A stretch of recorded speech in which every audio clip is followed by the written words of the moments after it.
بکری گھاس کھا جاتی ہے، یہ گھاس کو پکا کے کھاتا ہے. یعنی ہمیں اللہ نے ہر چیز میں ہم اپنی مرضی کا اس میں ذائقہ چینج کر لیتے ہیں اور اس کو پھر ہم ہر چیز پہ ریسرچ کر لیتے ہیں، ہر چیز کو اپنی مرضی کے مطابق ڈھال لیتے ہیں. فرمایا یہ اللہ نے ہمیں ایک دماغ دیا جو انسان کے علاوہ کسی کے پاس نہیں ہے. پھر اللہ رب العزت نے فرمایا کہ تم کشتیوں میں کیوں جاتے ہو؟ لِتَبْتَغُوا مِنْ فَضْلِي، تاکہ تم اللہ کا فضل تلاش کرو، اللہ کا رزق تلاش کرو. فضل رزق ہے. جب جمعے کا دن کا اللہ نے ذکر کیا اِذَا نُودِيَ لِلصَّلَاةِ، تو اس وقت اللہ فَإِذَا قَضَيْتَ فَانْتَشِرُوا، اس کے ساتھ بھی فضل کا ذکر کیا کہ اللہ کا فضل تلاش کرو جمعہ کی نماز پڑھنے کے بعد، یعنی کما سکتے ہو، رزق حاصل کر سکتے ہو. یہاں پر فرمایا لِتَبْتَغُوا مِنْ فَضْلِي، مال کمانا، مال کے لیے ٹریولنگ کرنا، دوسرے ملکوں میں جانا. شہروں میں لوگ چائنا سے مال لے کر آتے ہیں، کنٹینر کے کنٹینر لوگ کئی اور ملکوں سے لاتے ہیں. تو یہ سارے لوگوں کے لیے اس میں مجرب عمل وظیفہ ہے کہ آپ دیکھیے کہ یہ لِتَبْتَغُوا مِنْ فَضْلِي، بس اتنا سمجھ لو کہ ہمیں اللہ نے آرڈر دیا ہے، ہم قرآن کے حکم کے مطابق حلال کو اختیار کریں گے، حرام کو نہیں اختیار کریں گے. اچھا آگے مال تم تلاش کرنے جا رہے ہو، رزق تم کمانے جا رہے ہو، اور اللہ کہتا ہے اِنَّهُ كَانَ بِكُمْ رَحِيمًا، وہ اللہ تمہارا تم پر بہت پیار کرنے والا ہے، رحیم ہے تم پر، بہت پیار کرنے والا، مہربان ہے. وَإِذَا، یہ شکوہ شروع ہو گیا. اب اصل بات تو اللہ نے کر دی ہمارے مطلب کی 2 اور 2 4، بھوکے کے لیے روٹی ہوتی ہے اور غریب کے لیے 2 2 4 روپے ہوتے ہیں. تو آپ دیکھیے کہ پہلے تو مال کا ذکر کیا، رزق کا ذکر کیا، اللہ نے ہمیں اپنی طرف راغب کیا. یہ تبلیغ کا طریقہ ہے. تبلیغ میں بات پھینکنی نہیں ہے کہ بندہ ادھر دیکھ رہا ہے ادھر دیکھ رہا ہے اور آپ اسے اللہ نے یہ بنایا، اللہ نے یہ کیا، اللہ نے دیکھو ہماری زندگی کا مقصد یہ رکھا ہے، وہ کہے گا جاؤ بھائی جاؤ، میں ابھی کاروبار کر رہا ہوں. پہلے اس کی تجارت کی بات کریں، اس کے مقصد کی بات کریں. اللہ نے کی نا پہلے، آپ کے کس طرح کان ایک دم متوجہ ہوئے اور آپ سارے کے رزق کاروبار پیسہ. پھر اللہ نے اصل بات کر دی جو پیسہ آنے کا ذریعہ ہے. وَإِذَا مَسَّكُمُ الضُّرُّ فِي الْبَحْرِ، اسی پیسہ کمانے میں جب تم جاتے ہو نا بحری جہاز پہ بیٹھ کے، جب جاتے ہو ہوائی جہاز پہ بیٹھ کے، تو تم جب جاتے ہو ظَلَّ مَا تَدْعُونَ، تو وَإِذَا مَسَّكُمُ الضُّرُّ، پھر تمہیں اس میں کوئی تکلیف پہنچتی ہے، ایک دم طوفان آ جاتا ہے، ایک دم جو ہے بجلی کڑکنی شروع ہوتی ہے اور پھر ایک دم جہاز ڈولنے لگتا ہے. تو اب میں نے تو یہ بہت بار سامنا کیا، بلکہ ابھی میں جب ایتھوپیا سے آ رہا تھا تو دبئی میں ہم داخل ہوئے تو ایسا طوفان تھا، ایسا طوفان کہ واللہ میں قرآن پاک سامنے رکھا ہوا ہے کہ میں نے جہاز یوں ہو رہا تھا، اس طرح ہو رہا تھا. تو فجر کے ٹائم کے قریب وقت تھا تو میں نے یہ سمجھا بس کرش ہے.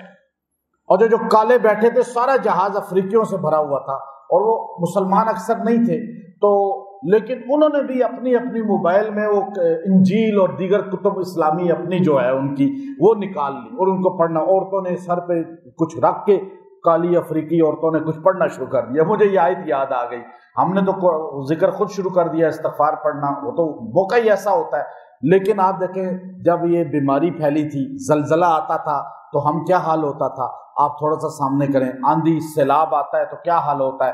اللہ فرماتے ہیں وَإِذَا مَسَّكُمُ الضُّرُّ فِي الْبَحْرِ، جب تمہیں تکلیف پہنچتی ہے اسی بحر میں، اسی سمندر میں، چاہے سمندر کے اوپر یا بحری جہاز میں یا ہوائی جہاز میں، ظَلَّ، تو تم بھول جاتے ہو، مَن تَدْعُونَ، جن کو تم پکارا کرتے تھے، بھول جاتے ہو کہ ہم یہاں پر اپنے محلے میں، اپنی گلیوں میں، اپنے گھروں میں، اپنے دفتروں میں، اپنے جگہوں پر اللہ کے ساتھ جس کو پکارتے تھے، تو تم بھول جاتے ہو. اس وقت صرف تمہاری زبان پر ہوتا ہے اللہ مدد، اللہ مدد، ہوتا ہے نہیں ہوتا.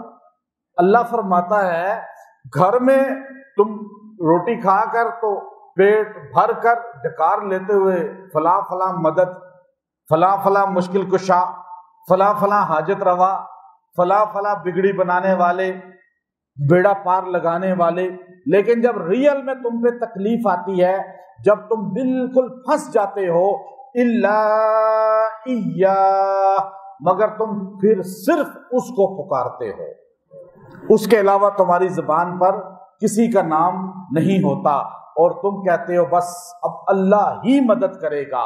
تو یہ خشکی میں مدد کون کرتا ہے؟ گھر میں مدد کون کرتا ہے؟ ہر جگہ پھر وہی کرتا ہے نا۔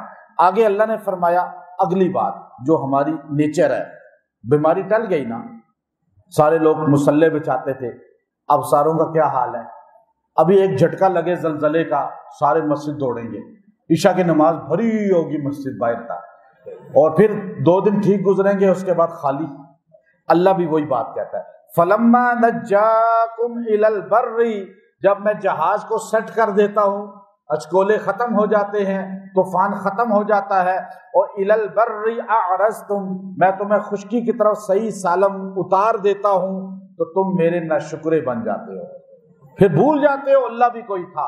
پھر اللہ نے ہمیں شکوہ کیا، وَقَانَ الْإِنسَانُ كَفُورًا، میں اللہ کہتا ہوں بنانے والا کہ میرا انسان بہت ناشکرا ہے۔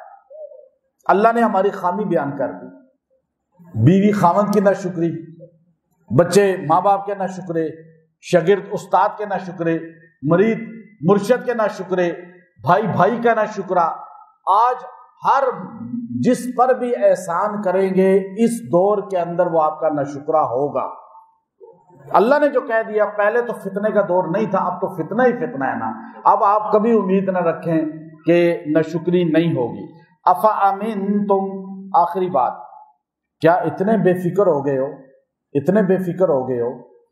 افامنتم، اتنے ڈھیٹ ہو گئے ہو، ایک معنی یہ ہے، یا اتنے تم دلیر ہو گئے ہو، اتنے تم جو پر امید ہو گئے ہو، یا اتنے مطمئن ہو گئے ہو کہ ان یخسف بکم، کہ میں تمہیں دھنسا دوں، جانب البر، زمین کے کسی حصے کے اندر، میں تمہیں، تم کیا سمجھتے ہو جہاز سے نکل آئے تو اب بچ جاؤ گے؟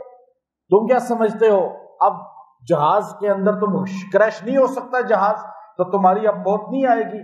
تم جہاں کھڑے ہو میں وہیں پہ تمہیں زمین کے اندر دھنسا سکتا ہوں، تمہارا گھر دھنسا سکتا ہوں، تمہارا پورا گاؤں دھنسایا گیا نہیں ابھی چند سالوں پہلے، پورے گاؤں نہیں دھنسے زمین کے اندر۔ تو اللہ فرماتے ہیں او یرسل علیکم حاصبا، یا میں بھیجوں تم پر کوئی طوفان اور آندھی، سیلاب آئے کوئی تم پر، کیا نہیں آتے؟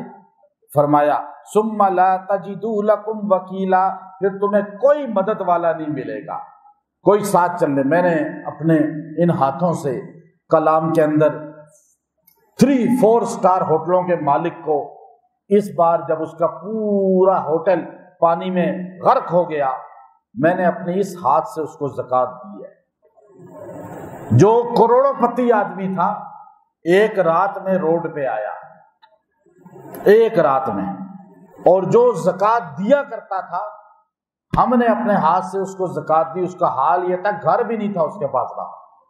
تو اللہ تعالیٰ کی یہ دھمکی کوئی عام دھمکی نہیں ہے، ہر بندے کو ڈرنا چاہیے۔ بدماشیاں، آوارہ گردیاں، اور یہ کہ میں بہت کچھ ہوں، میرے پاس بہت کچھ ہے، اللہ ایک دم زمین پہ لاتا ہے اور ایک دم زمین والوں کو اوپر بھی لے جاتا ہے۔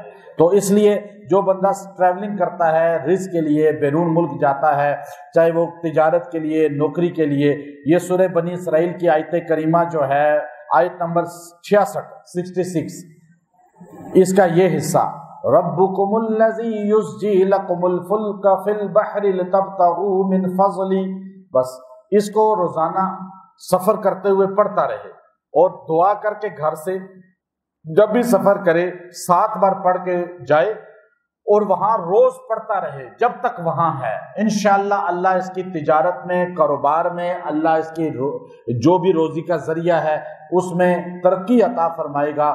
یہ سمندر کراس کرنا، دریا کراس کرنا، اس کے لیے اللہ تعالیٰ باعث رحمت بنا دے گا۔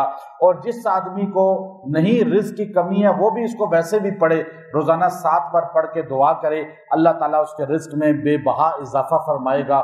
وآخر دعوانا الحمد للہ رب العالمین۔